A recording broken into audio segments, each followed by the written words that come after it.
ಪರಮೇಶ್ವರ, ಒಂದು ಹೆಣ್ಣಿಗೆ ಮೋಸ ಮಾಡಿದ್ದಕ್ಕಾಗಿ ನಾನು ಪಡೆದುಕೊಂಡ ಘೋರ ಶಿಕ್ಷೆ ಇದು.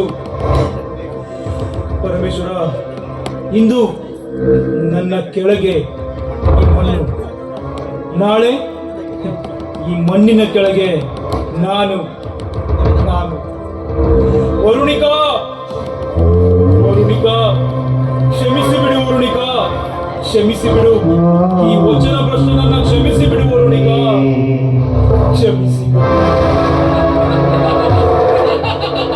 ಅಭಿಮನ್ಯ, ಎಲ್ಲಿತು ನಿನ್ನ ಹೋರಾಟ ಚೀರಾಟ?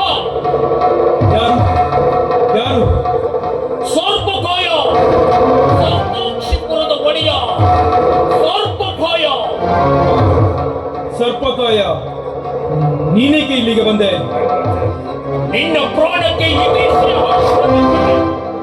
ಅನಿವಾರ್ಯವಾದಾಗ ಪ್ರಾಣ ತೆಗೆಯಲು ಕಾಲ ಇದ್ದಾನೆ.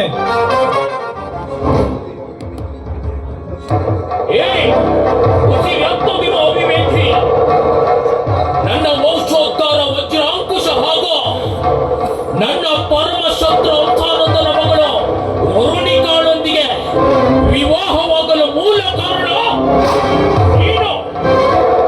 ಸರ್ಪಕಾಯ, ಮೊದಲು ನೀನು ರಾಕ್ಷಸತ್ವವನ್ನು ಬಿಟ್ಟು ಮನುಷ್ಯನಾಗು, ಮನುಷ್ಯನಾಗು.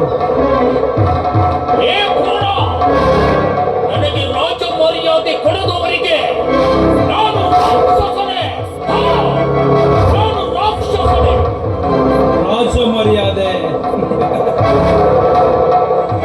ತಪ್ಪಿಕೊಂಡ ಸಹಧರ್ಮಿಣಿಯನ್ನ ಮೃತ್ಯುಗೂಪಕ್ಕೆ ತಳ್ಳಿದೆ.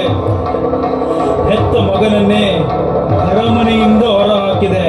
ನಿನಗ್ಯಾಕೆ ರಾಜ ಮರ್ಯಾದೆ? ಧರ್ಮದಿಂದ ಬಾಳುತ್ತಿದ್ದ ಹಂಸಾನಂದ ಮಹಾರಾಜರಿಗೆ ದ್ರೋಹ ಮಾಡಿದೆ. ಅಷ್ಟೇ ಯಾಕೆ, ಆ ಪುಟ್ಟ ಬಾಲಕ ಅಜೇಂದ್ರನನ್ನು ಸಾಯಿಸಲು ಪ್ರಯತ್ನಪಟ್ಟೆ. ನಿನಗೇಕೆ ರಾಜ ಮರ್ಯಾದೆ?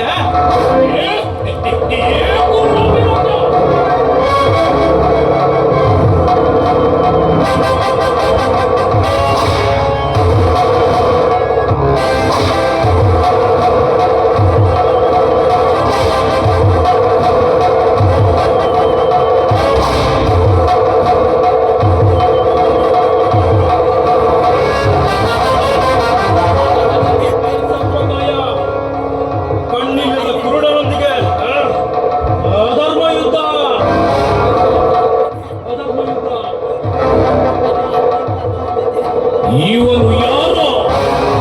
ಸರ್ಪಕಾಯ.